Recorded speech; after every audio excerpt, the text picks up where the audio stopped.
Bismillahi Raxmaani Raxiim. Casharkan waa casharkeenii taxanaha cutubka afraad freshman. Waxaan soo dhiganay ahayd distance between two line iyo midpoint baan soo dhiganay. Maantana exerciseadan ayaan ka shaqaynaynaa oo labadaba ah. U fiirso waa anigoo riyooleynaa insha Allah. Halkan waxaad ka baran doontaa dhammaan xisaab. Su'aalahan u fiirso waxaa la yidhi determine the length of line segment between the following point. Su'aasha koowaad intaasa la isiiyey. Waxaan dhahay marka hore qaacidadiiba aan qoranayaa. Qaacidadeennu maxay ahayd? x2 minus x1 square plus y2 minus y1 square bay ahayd. Marka qaacidadan waa formuladii distance between. Marka maxaan dhahayaa wixii aan haystay intaasay ahayd. Haye labadan way kala jarmayaan. Maxaan dhahayaa waa 2 square. Labadana way isku imanayaan waa minus 10 square baan dhahayaa marka. Minus 10 square. Markaan dhaho minus 10 square maxaa soo bixi waa 2 square iyo minus 10 square. Minus 10 square had iyo jeer hadduu even yahay wax meesha ku jirana negative yahay positive u noqda. Marka 100 halkan 4 isu gee radical 104. Ka bacdi maxaan dhahayaa 4 lagu dhuftay 26 baa ii keena. Marka maxaan dhahayaa 2 radical 26 unit. Intaasan helay su'aashii koowaad. Waad fahantaan u maleynayaa. Halkan waa Real Maths Private School. Insha Allah waxaad ka baran doontaan dhammaan xisaab. Su'aasha labaadna RS bay ahayd. Qaacidadu waa qaacidadii aan naqaano. Marka maxaan la siiyay 0.75 yaana la siiyay mid. Marka maxaan dhahayaa 0.75 minus 0.75 square plus minus 4 minus 7 square baan dhahayaa. Labadan way kala jarmayaan waa eber. Kana waa muxuu noqoni waa 7 jibaar baanigii ku yidhi hadduu even yahay jibaarku uu bas negative ku baxaa waa 49 iga saar waa 7 unit 7 baan helay marka. Waad fahantaan u maleynayaa. Hal su'aalaan noo hadhay. Waa su'aalo badan baan soo dhigi doonaa insha Allah. Hadda waxaan ka shaqaynayaa su'aashii koowaad. Hal su'aalaan noo hadhay. Su'aalo kalena way noo socdaan insha Allah.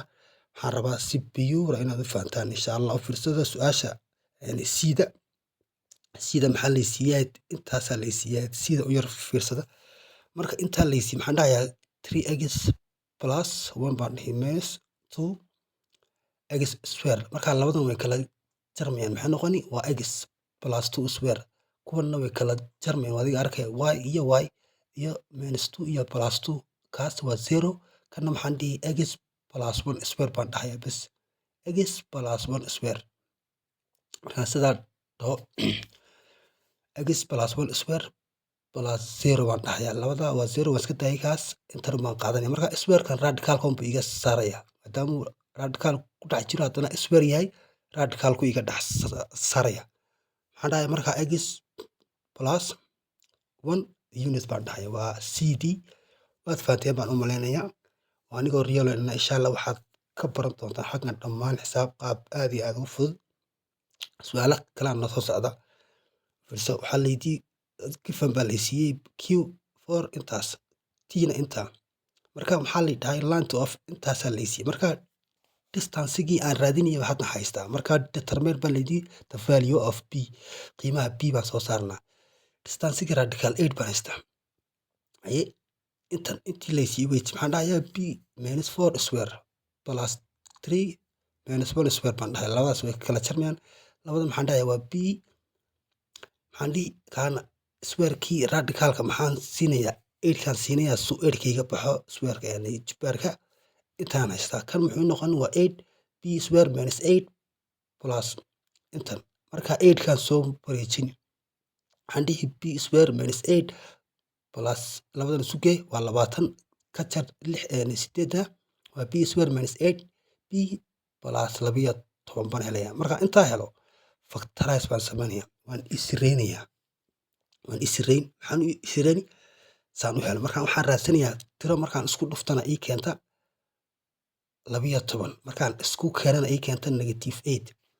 Waayo markaan 8 soo wareejiyo 28 ka jar 12 baan helayaa. Marka 8 square minus waxaa u jeedaa B square minus 8B plus 12. Marka factorize waxaa la dhahaa isireyn tiro markaan isku dhufto ii keenta plus 12. markaan isku keenana ii keenta minus intaas.